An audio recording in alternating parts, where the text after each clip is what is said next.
conosco aí no Instagram, né? Como eu tenho dito, no confinamento dos homens, mas na liberdade do espírito. Hoje nós estamos fazendo ainda de forma mais dificultosa, porque eu estou fazendo direto da minha casa, da minha sala. A pastora Flávia está aí com uma suspeita, né, bem remota de ter sido infectada pelo coronavírus.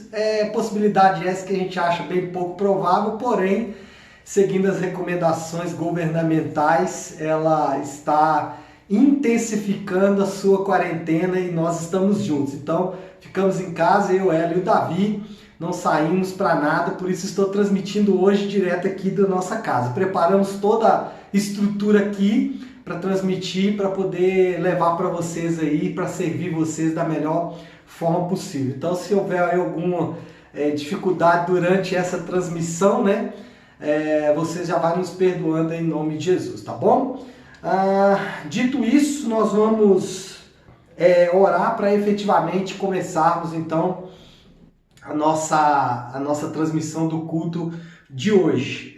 Para não falar que não tem ninguém, estou contando aqui com meu filho e minha esposa, né, que estão conosco aqui ao vivo.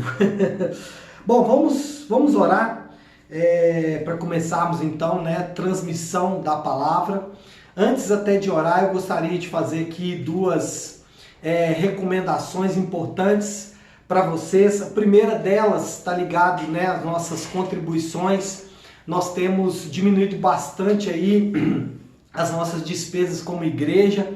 Ainda assim, mantemos aí um certo fluxo de recursos que precisam ser direcionados para não só funcionamento, mas também para cá com todos os compromissos que nós como igreja assumimos.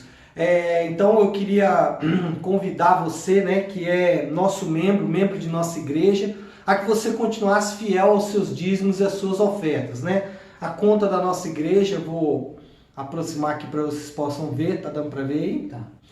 Essa é a conta aí da nossa igreja para você fazer o depósito, né, do seu dízimo e também das suas ofertas.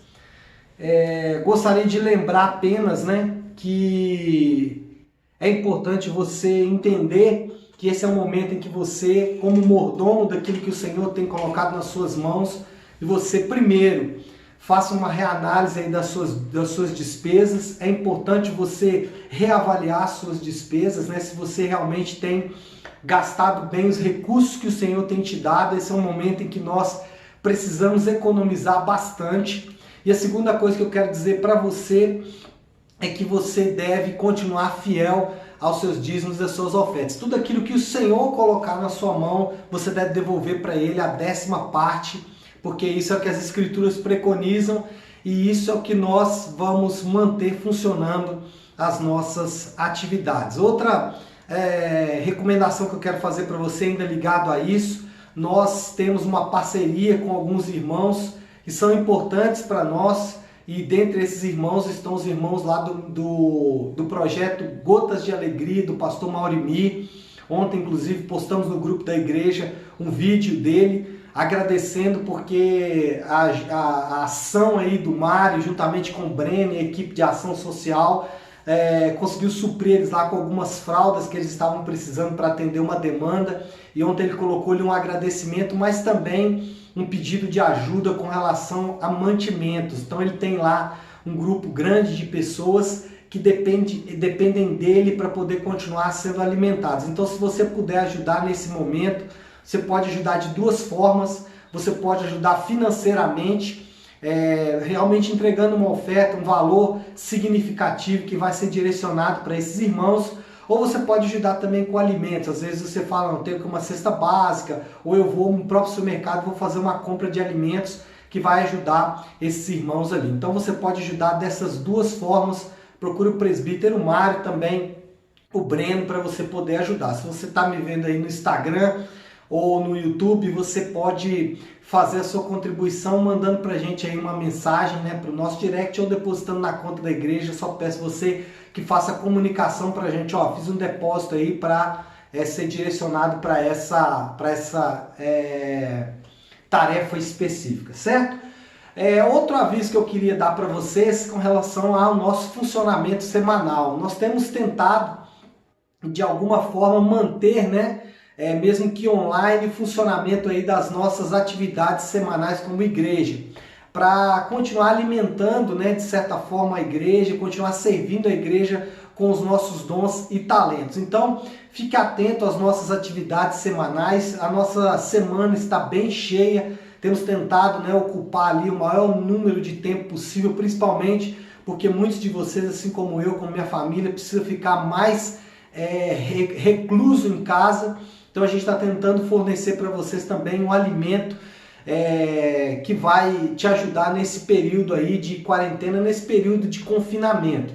Além disso, eu estou aqui com a camisa, né, da Escola da Nave, e hoje, de forma muito específica, esse texto aqui de 2 Timóteo 3,16, toda a escritura é inspirada por Deus. Por quê? Porque na próxima quinta-feira nós vamos começar mais uma matéria da Escola da Nave. A Escola da Nave é dividida em 4 módulos que são interdependentes, ou seja, eles não dependem uns dos outros. O ideal é que você faça os 4 módulos. A cada ano nós mudamos estes módulos, a cada ano nós alteramos essas matérias, mantendo algumas que são importantes, mas também colocando novas matérias. E esse ano nós vamos ter uma matéria que é fundamental para esse momento que estamos vivendo. A matéria é em defesa da Bíblia. A nossa ideia é fazer uma cruzada em favor da Bíblia, é fazer uma cruzada em defesa da autoridade, inerrância, suficiência e clareza das Escrituras. Então é importante que você participe a partir de quinta-feira agora, às 8 horas da noite. Nós vamos ter a turma do Zoom, que é os matriculados. Então você precisa fazer a sua matrícula para a gente controlar a sua presença. Então é importante que você mande para mim, tanto no direct aí do Instagram, como no meu WhatsApp, ou no WhatsApp da igreja, o seu nome, para que nós possamos incluir você nessa turma, e você vai participar pelo aplicativo Zoom. Nós vamos transmitir também pelo Instagram, mas os alunos eles ficarão no Zoom, porque a nossa interatividade ela se torna mais efetiva por este aplicativo. Então, quinta-feira às 8 horas nós começamos essa matéria nova. Ela também vai acontecer um pouco mais à frente no sábado, mas como no sábado a gente teve um problema de calendário por conta dos feriados, então o sábado ele está um pouco atrasado com relação à quinta-feira. Então o sábado vai demorar um pouco mais, não perca tempo, já faça a sua inscrição para essa quinta-feira, tá bom? Bom, dito isso, acho que a gente pode passar agora para a exposição do texto bíblico. Antes de nós efetivamente pregarmos a palavra de hoje, eu gostaria de orar para nós podermos entrar então definitivamente na palavra de Deus. Queria que você fechasse os seus olhos aonde você está, curvasse a sua cabeça.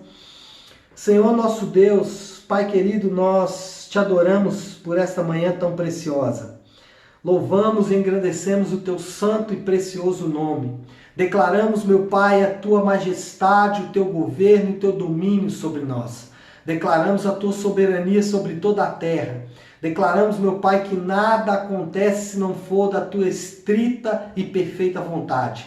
Assim nós confiamos, meu Deus, que em tudo o Senhor vai executar os teus planos e os teus propósitos, e que nada nem ninguém pode impedir que esses propósitos sejam concluídos de acordo com o que foi desejado, programado e decretado pelo Senhor. E assim nós confiamos e declaramos esta palavra, Senhor Deus, crendo que em tudo o Senhor tem cuidado de nós. Senhor Deus, nessa manhã em que estaremos aqui envolvidos com a Tua Palavra, nós pedimos, meu Pai, que de Ti venha iluminação, para que possamos entender essa palavra, crescer nessa palavra, amadurecermos nessa palavra, e para isso nós precisamos da iluminação do Santo Espírito do Senhor, porque só com Ele nós poderemos efetivamente entender aquilo que o Senhor tem para as nossas vidas nessa manhã. Nós consagramos esse tempo, eu oro por cada um que está agora, Senhor Deus, conectado, por aqueles que por um motivo ou outro não estão, alcança-os também com a tua bênção. Assim nós oramos em nome do teu santo Filho Jesus. Amém. Queridos, abra sua Bíblia em Marcos, no capítulo de número 7. Marcos, capítulo 7. Nós vamos dar sequência aí, né, à exposição do Evangelho de Marcos. Hoje é o 26º episódio, a 26ª parte aí dessa nossa temporada, né, do Evangelho de Marcos, o Evangelho dos Milagres, como diz o reverendo Hernandes Dias Lopes. Eu usei exatamente essa descrição, o Evangelho dos Milagres, para expor todo esse Evangelho de Marcos. Já estamos aí no capítulo de número 6. Hoje nós vamos ler do versículo 7 até o versículo de número 13. Então, Marcos, capítulo 6, do 7 até o 13. Diz assim a palavra de Deus: Chamou Jesus os 12 e passou a enviá-los de 2 em 2, dando-lhes autoridade sobre os espíritos imundos. Ordenou-lhes que nada levassem para o caminho, exceto um bordão, nem pão, nem alforje, nem dinheiro, que fossem calçados de sandálias e não usassem 2 túnicas. E recomendou-lhes: quando entrardes em alguma casa, permanecei aí até vos retirardes do lugar.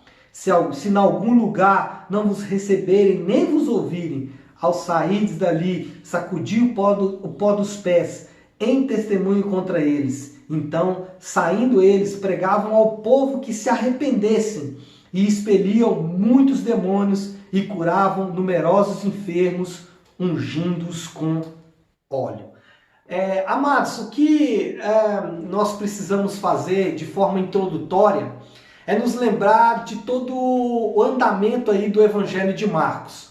Nós percebemos no Evangelho de Marcos, principalmente no capítulo anterior, o que nós podemos chamar de o triunfo da fé. O capítulo 5 de Marcos, ele é marcado por várias expressões e por várias ações que demonstram fé, que demonstram exatamente a ação de Deus e de forma muito efetiva como essa ação de Deus, a ação de Cristo, triunfa sobre vários elementos, como por exemplo, nós vemos Cristo triunfando sobre a natureza, quando ele está ali com seus discípulos em um barco, e esse barco está a ponto de afundar, até que Jesus, acordado do seu sono, ele então acalma uma tempestade, mostrando exatamente o triunfo de Jesus sobre a tempestade. Agora é interessante que Jesus, ele faz uma interpelação aos seus discípulos, ele pergunta para os discípulos: acaso não tendes fé? Mostrando exatamente esse poder da fé, essa capacidade que a fé tem, aliado, ao poder de Deus, obviamente. Então,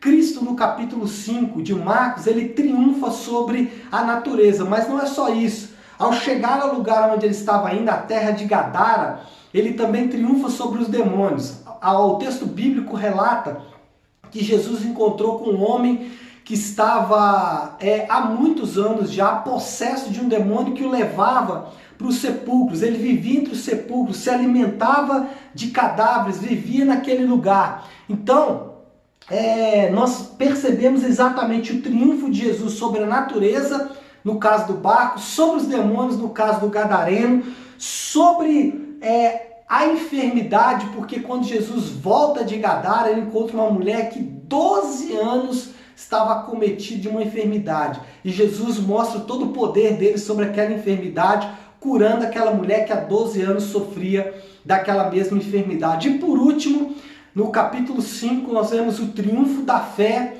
sobre a morte, o triunfo de Jesus sobre a morte. E é interessante que em todos esses textos que a gente falou, a gente percebe exatamente um convite de Jesus às pessoas a crerem. Por exemplo, essa mulher que eu acabei de falar, Jesus fala com ela: a tua fé te salvou. Aqui no caso da filha de Jairo, que foi ressuscitada, mostrando o poder de Jesus sobre a morte, Jesus fala com Jairo a mesma coisa: crê somente. Portanto, o capítulo 5 de Marcos é o capítulo que mostra o triunfo de Cristo, o triunfo do nosso Senhor Jesus Cristo sobre a natureza, sobre os demônios, sobre a enfermidade e sobre a morte. Já no capítulo 6, nós vamos ver o registro da incredulidade. O capítulo 6, ele foi escrito para mostrar como a incredulidade ela é danosa para o homem. Por exemplo, na semana anterior que estudamos, Jesus ele foi rejeitado, os seus próprios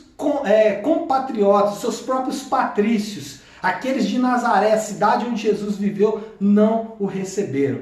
Mostrando exatamente que essa incredulidade começou exatamente na cidade onde Jesus viveu, em Nazaré. Ainda no capítulo 6 de Marcos, nós vamos ver um pouco mais à frente, a incredulidade de Herodes e também a incredulidade dos discípulos. Agora, em meio a tudo isso, em meio ao registro da fé e ao registro da incredulidade, o triunfo da fé e o fracasso da incredulidade, em meio a tudo isso, nós temos esse texto acima, o envio dos discípulos. Jesus, como eu disse, após ser rejeitado em Nazaré, começa então a sua terceira viagem de pregação pela região da Galileia. Só que essa viagem ele começa diferente, ele começa transferindo responsabilidades para os seus seguidores mais próximos. Ele chama os seus seguidores e coloca sobre eles uma responsabilidade um pouco maior do trabalho que deveria ser feito. Quando olhamos para esse texto, nós percebemos que o objetivo do evangelista Marcos, nessa ilha que ele forma entre fé e incredulidade, ele apresenta ali algo que vai de encontro a primeiro lugar, a fé de apenas ouvir e a prática. Então o objetivo do evangelista Marcos é estabelecer uma conexão entre a fé e a prática, entre a palavra e a ação. O objetivo do evangelista Marcos é ligar a fé que foi demonstrada até agora no capítulo 5 ao ensino de Jesus, mas não só esse ensino com essa fé, mas também é uma prática. O objetivo do evangelista Marcos é mostrar que aqueles homens que foram ensinados praticaram de acordo com o que eles haviam aprendido do Senhor Jesus. Nesse capítulo, nesse texto que estamos estudando, somos encorajados a praticar o que aprendemos e a servir com mensagem e com ação. Então o que o evangelista vai fazer nesse texto é nos encorajar a mim e a você, através da história que ele conta do chamado, da comissão desses discípulos, ele vai nos encorajar a aliar a nossa mensagem à ação, a não só ter a mensagem, não só entender a mensagem, mas agir de acordo com a mensagem, a praticar a mensagem que foi ensinada. Outra coisa que nós temos buscado ao estudar o Evangelho de Marcos, desde o início nós temos falado que o objetivo do Evangelho de Marcos é apresentar a identidade de Jesus e qual é a sua missão. Então nós temos um duplo objetivo no Evangelho de Marcos. Quem é Jesus e o que ele veio fazer? Nesse texto, e é importante dizer que essa identidade, ela obviamente vai sendo acrescido de elementos durante o Evangelho de Marcos, mas alguns elementos podem se repetir. De tempos em tempos nós podemos ver de novo Jesus agindo de acordo com a sua identidade que ele tinha agido em tempos anteriores. Nesse texto específico, Jesus é o grande mestre, mas não só o mestre de ensinar. Ele ensina e dá oportunidade para os seus discípulos de praticar aquilo que ele havia ensinado para eles. E a missão de Jesus é exatamente equipar aqueles que foram chamados, equipar aqueles que foram ensinados. Então, a missão de Cristo é capacitar os chamados, capacitar os comissionados para executar a obra que ele os enviou. Então, nós temos o grande mestre que capacita aqueles que chama nessa mensagem. Bom, dentro desse objetivo que é aliar, mostrar, ensinar, conectar fé e ação, eu quero dividir o ensino de hoje em 3 pontos. Eu quero dissecar, eu quero dividir esse texto que nós vimos aqui em 3 pontos que eu gostaria de chamar a sua atenção. O primeiro deles é Jesus chamou e enviou. Eu quero falar sobre a comissão de Cristo. Como Jesus chama, envia, comissionando aqueles discípulos. Depois eu quero falar que essa comissão vem atrelada a uma ordem, ou seja, existe um método para ser executada essa comissão. Essa comissão não pode ser feita de qualquer forma. E em terceiro lugar, eu quero analisar a recomendação de Jesus, ou seja, além de ser chamados e comissionados, além de receber do próprio Cristo o método como eles deveriam fazer aquilo, eles deveriam também levar uma mensagem específica. Eles não poderiam falar do que estavam pensando, do que achavam. Não eram as opiniões deles, mas havia uma mensagem, um escopo de mensagem próprio que eles deveriam levar durante a sua caminhada. Então, eu quero começar no primeiro ponto. Jesus chamou e comissionou. O versículo 7 diz exatamente isso. Chamou Jesus os 12 e passou a enviá-los.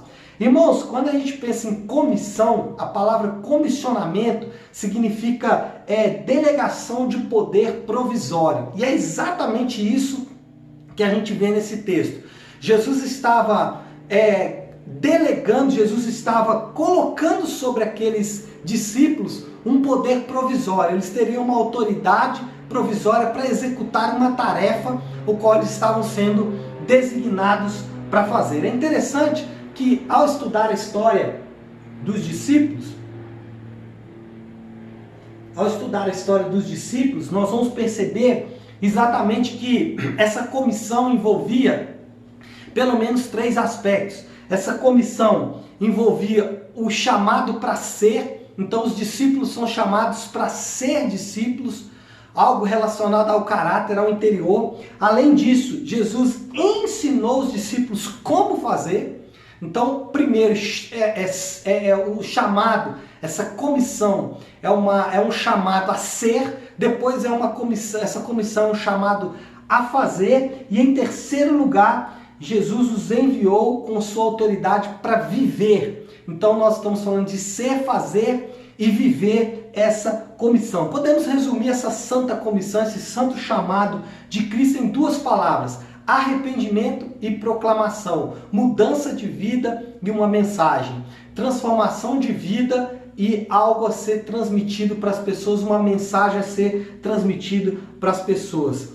Sendo assim, temos 3 fatores do comissionamento. O primeiro fator, o ensino. Irmãos, Jesus, nesse texto, ele continua o seu treinamento enviando os seus discípulos em uma missão teste. Jesus chama os seus discípulos e envia eles como representantes, como agentes dele mesmo. Jesus comissiona esses homens, Jesus empodera esses homens e Jesus instrui esses homens para que eles vão representá-lo em uma determinada missão. Nesse caso, Jesus é visto como o grande mestre, como nós falamos anteriormente. Apesar de curar muitos enfermos e operar milagres que impressionavam não só aquelas pessoas da época, mas nos impressiona até hoje, o ensino é o elemento definidor do ministério de Jesus. Preste atenção. Nós, ao estudarmos a vida de Jesus, nós vamos perceber exatamente que Jesus fez milagres, nós vamos perceber que Jesus curou pessoas, mas se nós podemos definir o ministério de Jesus em uma palavra, é ensino. Se nós podemos definir a identidade de Jesus, além de Filho de Deus, além de a pessoa divina, humanamente falando, o que mais define Jesus é como mestre, como aquele que ensinou. Se tem uma palavra que define o ensino de Jesus, é ensino. Se tem uma palavra que define a vida de Jesus na terra, é ensino. Por quê? Porque ensino, irmãos, ele tem como objetivo abrir uma janela mais precisa e mais clara sobre a pessoa e a missão de Jesus. Como assim, pastor Léo? Nos milagres e nas curas, o que nós percebemos é que aqueles indivíduos que eram alcançados pelos milagres e pelas curas, eles podiam optar em continuar na vida, continuar vivendo a vida, permanecer como são, permanecer como eram.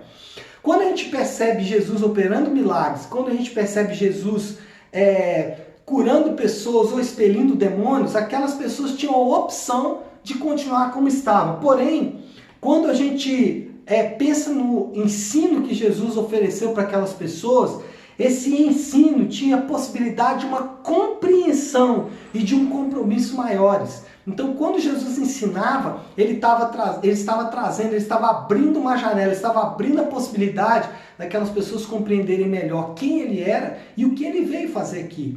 O que Jesus era em toda a sua totalidade e o que ele veio fazer aqui. Algo que ele não poderia fazer nos milagres. Algo que ele não poderia fazer nas curas, algo que ele não poderia fazer simplesmente quando expelia um demônio. Mas quando ele chamava as pessoas para o ensino, quando ele chamava as pessoas para próximo dele, de alguma forma o que fazia? Ele ensinava, não só com a sua própria vida, mas com o seu ensino, com o escopo da sua mensagem, com os elementos e os aspectos da sua mensagem, ele ensinava aquelas pessoas e possibilitava aquelas pessoas entender melhor quem ele é, podendo então decidir se seguiriam ele ou não seguiriam ele. Então, quando a gente olha para o ensino de Jesus, nós percebemos que esse era o propósito dominante do ministério de Jesus. Jesus tinha um propósito que dominava as suas ações. Jesus tinha um objetivo que dominava tudo o que ele fazia: ensinar. Havia um objetivo central em toda a ação de Jesus: ensinar. Ele é o mestre por excelência. Mas além disso, o segundo elemento aí dessa grande comissão, dessa santa comissão, era o chamado. E aqui é importante porque eles foram chamados por Jesus. O elemento central do chamado não é o chamado em si, nem o que fazer, nem como fazer, nem a mensagem por trás do chamado. O elemento central do chamado é quem chamou, quem comissionou, quem invocou aquelas pessoas do estado em que elas estavam.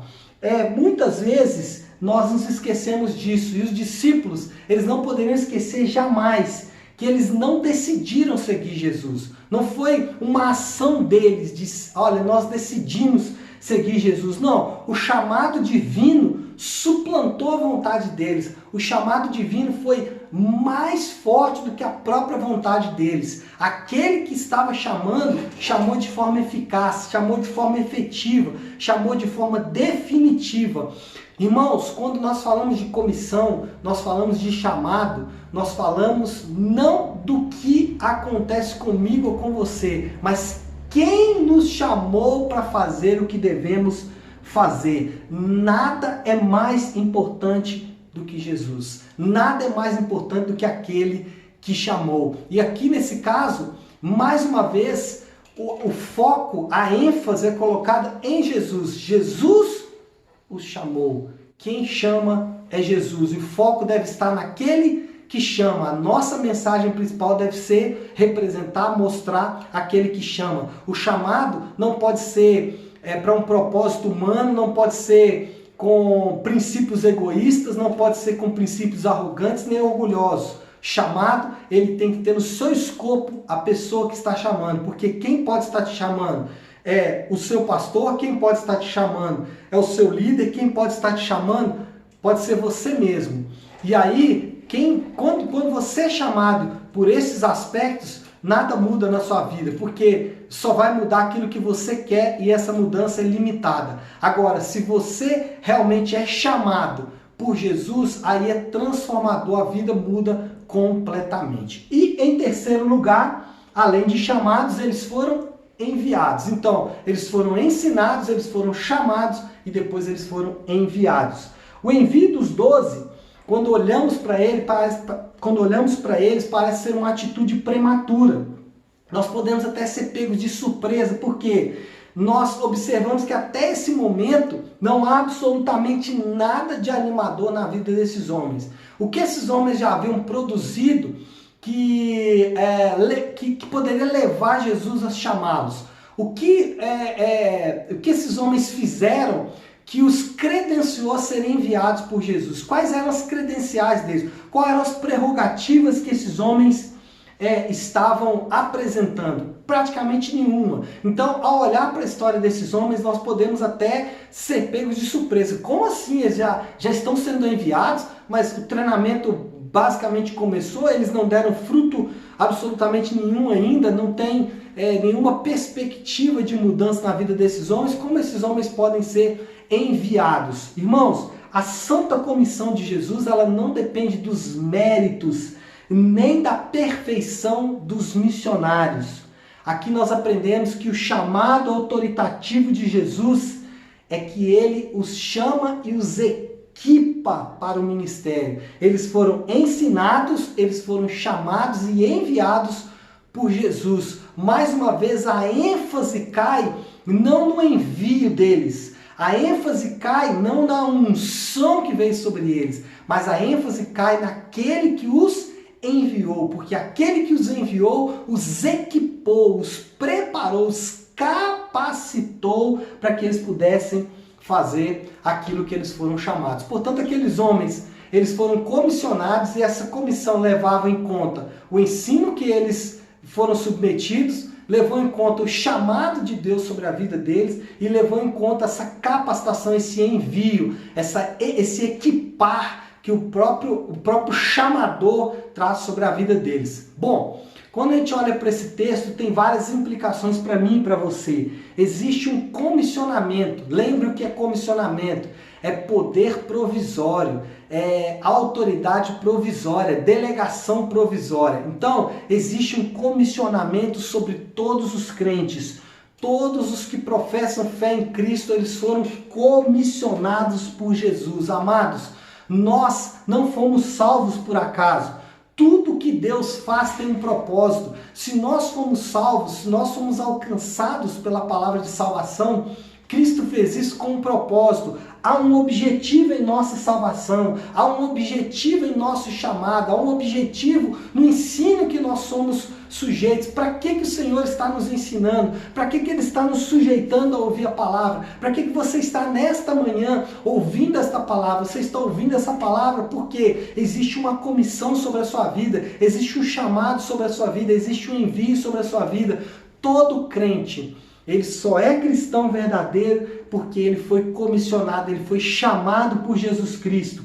Preste atenção, nós fomos comissionados, nós fomos chamados para essa geração. Nós estamos na geração certa, nós estamos no momento certo da história, nós estamos na geração precisa, Deus não errou. Nós fomos equipados por Jesus exatamente para esse momento da história, para essa geração. É para essa geração que nós fomos comissionados, é para essa geração, para a nossa cidade, para a nossa família, para a nossa igreja. Nós fomos comissionados exatamente para esse momento da história. Então guarde isso. Você é comissionado exatamente para esse momento da história. Ninguém, absolutamente ninguém, pode sair ileso depois que ouviu de Jesus. Quem ouve de Jesus, quem ouve o ensino de Cristo, ele ouve para executar essa comissão, ouve para executar esse envio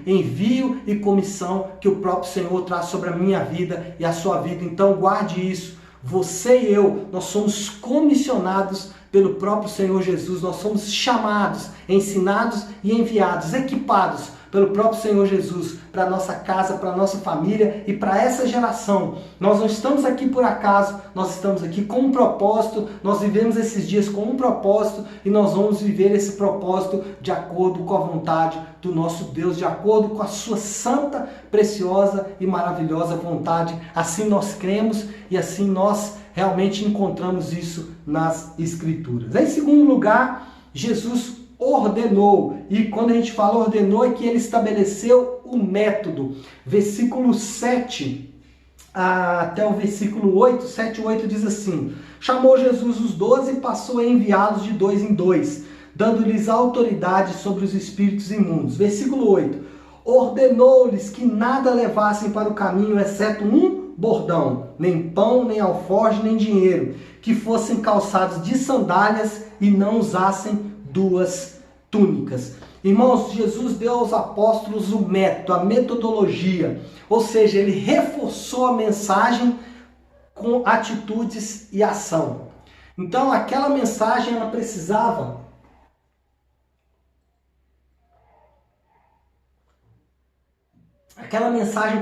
ser acompanhada de uma ação correspondente àquela mensagem.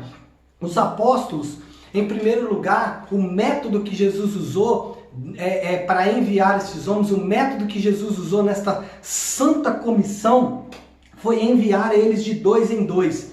Viajar em pares, irmãos, tinha algumas vantagens importantes naquele período. Primeiro, fornecia companhia e aconselhamento. Então, quando Jesus propõe a viagem deles feita de 2 em 2, ele estava oferecendo para aqueles irmãos um companheiro de viagem, um companheiro que pudesse aconselhar, um companheiro que pudesse fortalecer, um companheiro que pudesse complementar. Quando a gente fala de fortalecer, é quando a gente pensa que as falhas, os problemas e os dons de um e de outro poderiam se complementar. As falhas, os problemas e os dons de cada um poderiam então se complementar. Isso nos lembra de um dos aspectos mais importantes da igreja, a comunhão dos santos. Amados, esse termo comunhão dos santos é um termo que é usado num documento muito antigo da igreja chamado Credo dos Apóstolos. No Credo dos Apóstolos ele cita a comunhão dos santos. E o que é a comunhão dos santos? Os participantes da igreja podem compartilhar problemas e dons. Ao olhar o método de Jesus de enviar de dois em dois, exatamente trazendo a ideia de que caminhando juntos eles poderiam compartilhar os seus dons, poderiam compartilhar os seus problemas, fortalecer durante a caminhada, fortalecer durante aqueles dias que seriam difíceis. O próprio texto preconiza isso, fala, olha, vocês não vão levar nada, vocês não vão se preparar para esta viagem.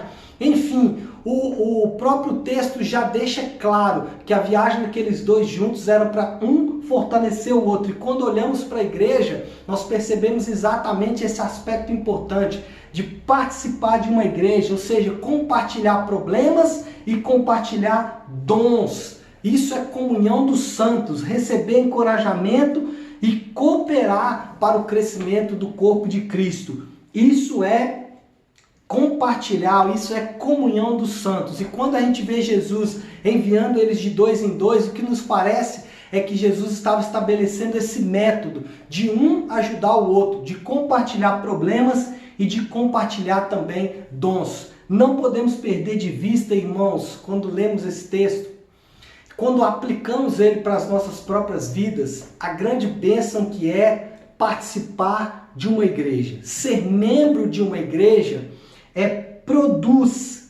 produzir, é viver naturalmente o que eu tenho chamado de interesse comprometido. O que é interesse comprometido? Eu posso até me interessar por você, isso não me faz parte da igreja, mas quando eu me comprometo, eu interesso, mas eu me comprometo, aí sim é fazer parte de uma igreja, é responsabilidade com amor. Quando a gente vê esse método de Jesus, o que nos parece é que ele está querendo nos lembrar, o que ele está querendo já mostrar, essa comunhão dos santos. Talvez aqui já seja o embrião do que seria depois a igreja, né?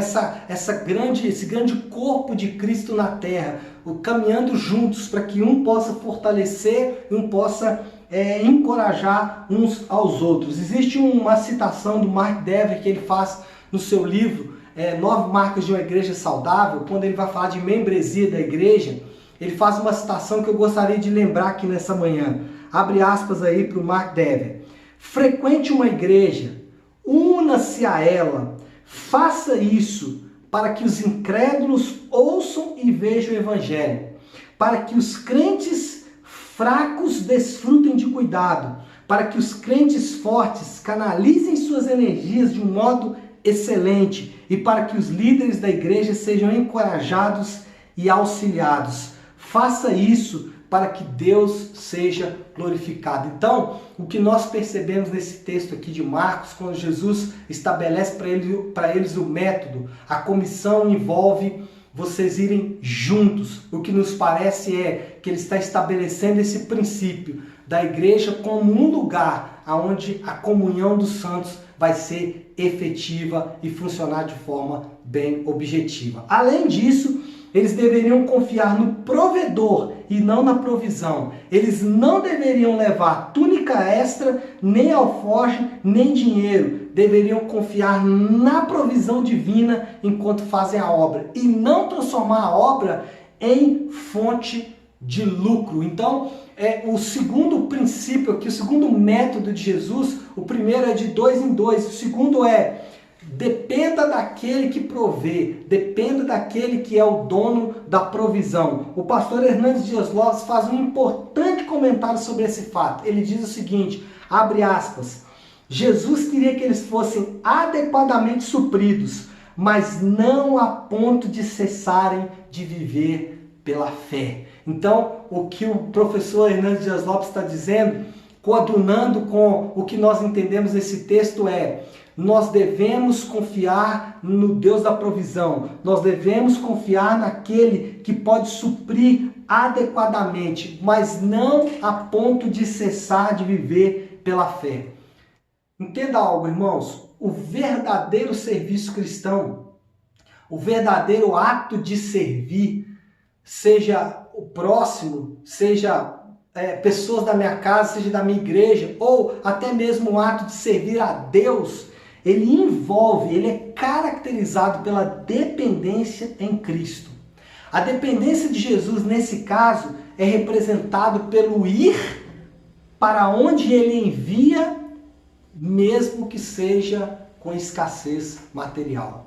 O serviço cristão, nesse caso, é demonstrado como o ato daqueles homens irem para um lugar onde Jesus estava enviando eles, mesmo que fosse com materiais bem escassos, bens materiais bem escassos. Os 12 têm de viajar com poucos itens para que o cuidado do mundo não enfraqueça a urgência da mensagem. Aqueles homens não poderiam levar uma grande bagagem de suprimentos para a sua viagem. Olha, nós vamos ser enviados, então vamos levar aqui todas as nossas roupas, as mudanças, os filhos, etc, etc. Não, vamos levar tudo, não.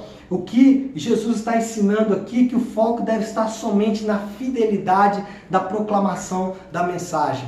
Então, o que nós aprendemos aqui é que aqueles discípulos estavam sendo incentivados a confiar que aquele que os estava enviando também iria supri-los durante aquela viagem. Se eles tivessem, se fosse proposto para eles seguirem um elaborado sistema de apoio e de provisão, se tivesse sido proposto para eles um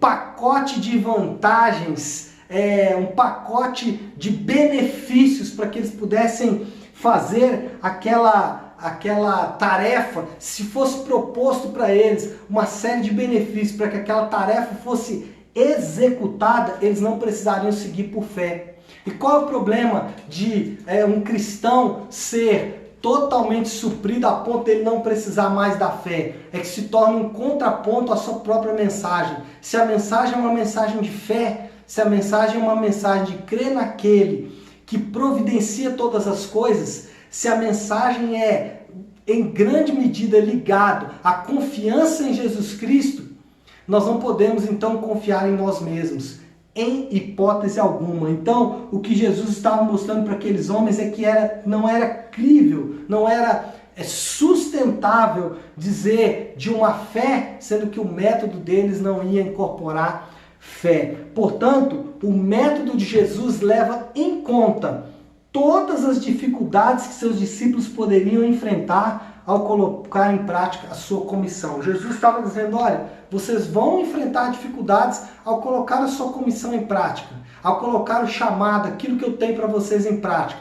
Então eu disse no primeiro ponto que todos nós somos chamados, mas nós somos chamados para executar de acordo com o método de Jesus. E Jesus leva em conta que durante a nossa caminhada, dificuldades vão acontecer. E ele preconizou essa dificuldade para aqueles homens. Jesus fala ali, por exemplo, que eles poderiam enfrentar solidão. Eles poderiam estar de 2 em 2, mas ainda assim sozinhos. Eles poderiam enfrentar ali o medo. Eles poderiam enfrentar a incredulidade das pessoas e até deles mesmos. Eles poderiam enfrentar a oposição. Em alguns casos, irmãos, aquela oposição seria tão forte que eles precisariam até deixar a cidade onde eles estavam. Então, o que nós percebemos aqui é que o método de Jesus é, primeiro, de 2 em 2, segundo, não leve nada que possa comprometer a sua mensagem. Não segure nada que possa comprometer a sua mensagem. Amados, como discípulos de Jesus, nós também somos chamados à confiança e fé naquele que nos chamou. Durante a nossa jornada, nós também vamos enfrentar dificuldades variadas, porém, devemos repousar naquele que nos comissionou. O que Jesus estava propondo para aqueles discípulos é: descansem naquele que vos chamou, descanse naquele que os comissionou, aquele que comissionou vocês, aquele que chamou, aquele que delegou autoridade para vocês provisória, ele é a pessoa que vai suprir vocês. Não levem bagagem, não leve nada que pode, primeiro, comprometer a fidelidade na proclamação, Segundo, não leve nada que possa atrasar a sua missão, que possa influenciar a sua missão negativamente. Repouse no fato de que vocês foram comissionados por mim. Quando olhamos para a nossa própria vida, nós também fomos comissionados, como eu disse, a comissão é geral. E nós também devemos, assim como aqueles discípulos, repousar naquele que nos comissionou. Devemos estar livres de obstáculos a fim de servir a Deus em sua iniciativa redentora. Precisamos nos livrar de tudo que possa atrapalhar o nosso serviço. Devemos nos livrar de tudo, pense em tudo, qualquer coisa, irmãos, que se interpõe entre o seu chamado, entre a proclamação, entre a comissão, que é para todos os crentes, qualquer coisa que se interponha nisso deve ser imediatamente eliminado, porque pode interferir na sua santa comissão. Bom, devemos fazer tudo isso sem comprometer a mensagem. E qual é a mensagem? Nisso entramos então no terceiro ponto. Jesus recomendou, ou seja, ele comissionou, ele chamou, ele enviou, ele preparou. Depois ele deu o método, faça dessa forma, de 2 em 2, sem levar um pacote de benefícios. E em terceiro lugar, nunca se esqueçam qual é a mensagem. A mensagem é específica, a mensagem é única, ela não é variada, ela não alcança, não, ela é única, ela é específica. Na verdade, a mensagem pode ser resumida em apenas um termo, em apenas um nome: Jesus Cristo. Esse deve ser a mensagem, esse deve ser o centro da mensagem. E era o centro da mensagem desses homens também. Veja aqui o versículo de número 10 até o versículo de número 12. Diz assim o versículo 10. Recomendou-lhes: quando entrardes em alguma casa, permanecei aí, até vos retirardes do lugar. Se em algum lugar não vos receberem, nem vos ouvirem, ao sairdes dali, sacudi o pó dos pés, em testemunho contra eles. Então, saindo eles, pregavam ao povo que se arrependessem, expeliam muitos demônios e curavam numerosos enfermos, ungindo-os com óleo. Irmãos, quando os discípulos saíram a pregar aos homens, eles não criaram a mensagem, eles levaram a mensagem. Não levaram as suas opiniões, mas a verdade que tinham aprendido com Jesus. Irmãos, o chamado daqueles homens não era para inovação. Eles já tinham a mensagem, o escopo da mensagem, o conteúdo da mensagem, o que eles deviam falar já estava pré-estabelecido por aquele que estabelece a mensagem, no caso, o próprio Cristo. Jesus, ele deu para aqueles homens a mensagem. Eles não deveriam levar nenhuma outra mensagem. Eles não precisavam inovar no que iam fazer. Eles precisavam apenas estender a missão, continuar a missão. Eles não foram chamados para fazer um novo trabalho, mas eles foram chamados para dar continuidade, para dar sequência ao trabalho iniciado por Jesus. Preste atenção, nós estamos falando nesse caso de uma total representação daquele que comissionou. Jesus disse: olha, a mensagem que vocês vão levar, ela vai representar cabalmente quem o está comissionando. Jesus concedeu autoridade para os homens, para que esses homens possam participar do seu ministério e fazê-lo avançar. O que nós aprendemos com isso? Aqueles homens, eles foram incentivados a não dar a opinião deles. Não era para eles contarem um testemunho, não era para eles relatarem o que eles haviam visto ou ouvido, não era para eles fazerem isso. Era simplesmente para eles levarem a mensagem que eles tinham ouvido de Jesus, não dar opinião sobre a mensagem de Jesus, mas cabalmente levar a mensagem que eles haviam ouvido de Jesus. Eles não foram chamados para inovar, eles não foram chamados para criar um novo ministério, não. Eles foram chamados simplesmente para dar sequência ao ministério que já estava estabelecido por aquele que os comissionou a fazer. Os homens, eles foram chamados para participar do ministério e fazer o ministério avançar. Quando olhamos para esse texto, nós percebemos que o conteúdo da mensagem focava em 3 áreas distintas. O conteúdo da mensagem falava, em primeiro lugar, sobre arrependimento. É interessante como esse assunto ele é recorrente nas Escrituras. É interessante que se pegarmos, é muito importante notar isso, isso é transformador. Pegarmos lá desde Gênesis até Apocalipse, o que nós vamos perceber em todo o texto bíblico é exatamente esse convite do Senhor ao arrependimento, esse convite de Deus para que nós nos arrependamos. E é interessante, é importante notar que nesse momento é relevante recordar algumas coisas sobre o arrependimento. A mensagem deles começava com arrependimento. Arrepender significa mudar de mente e logo adaptar a ação a essa mudança. Esse é um assunto muito recorrente, esse é um assunto que sempre está em voga, sempre aparece. Nós sempre percebemos a mensagem arrependimento de tempos em tempos aparecendo, mas é sempre bom falar o que é isso. Arrependimento significa mudar de mente e agir conforme essa mudança. Arrependimento não é lamentar-se sentimentalmente.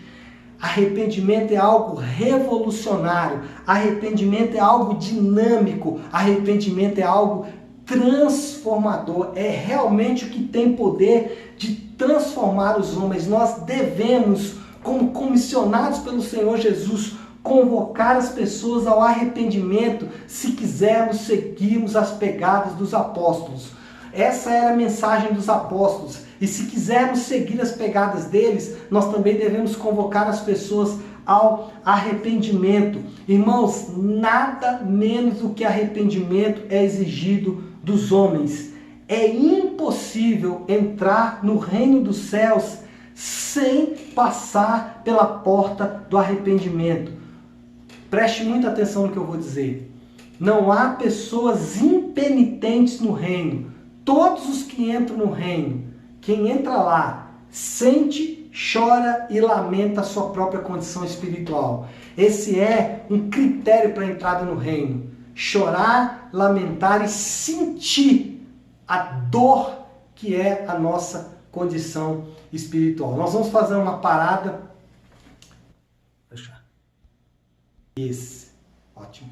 Então vamos voltar, pessoal. O conteúdo da mensagem então começava com arrependimento. E como nós dissemos, é sempre bom falar desse assunto que ele já tem dominado aí os nossos estudos.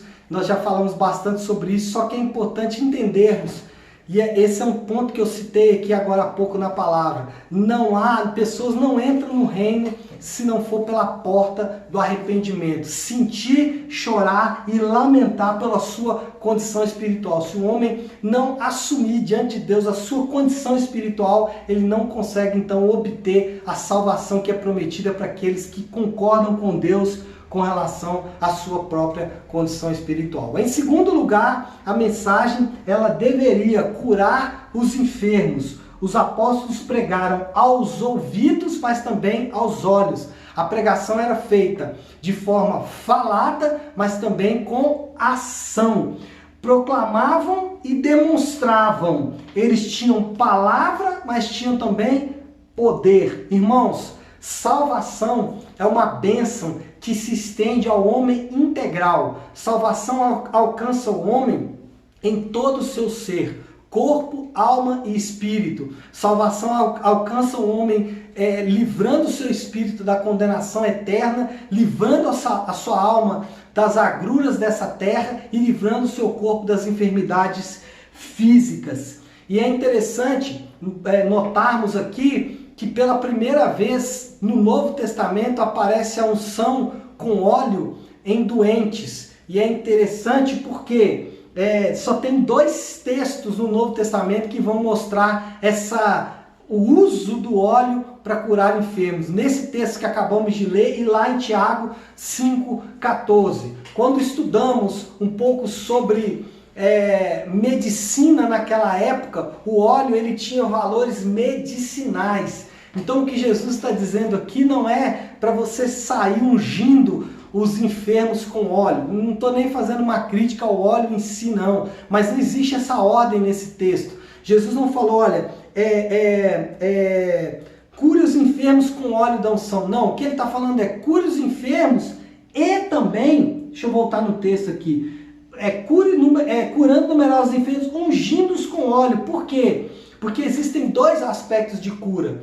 Aqueles discípulos, eles levavam a cura através de ações milagrosas, mas eles poderiam levar a cura também através de ações naturais. O que eles poderiam fazer? Eles poderiam orar para as pessoas serem curadas, mas também poderiam agir para levar a cura para aquelas pessoas. Se eles vissem alguém doente, o que eles deveriam fazer? Orar por aquela pessoa, mas também tentar levar um remédio para elas para curar o corpo delas. E aqui nós temos os dois aspectos da cura. Ela pode ser um milagre, ela pode ser uma experiência espiritual, mas pode ser apenas uma ação, pode ser apenas uma ação humana, uma ação daqueles discípulos. Então, nós aprendemos aqui, em segundo lugar, que a mensagem era uma mensagem que levava essa cura para as pessoas, levava essa restauração para as pessoas de forma integral, corpo, alma e espírito. E em terceiro lugar, eles expulsaram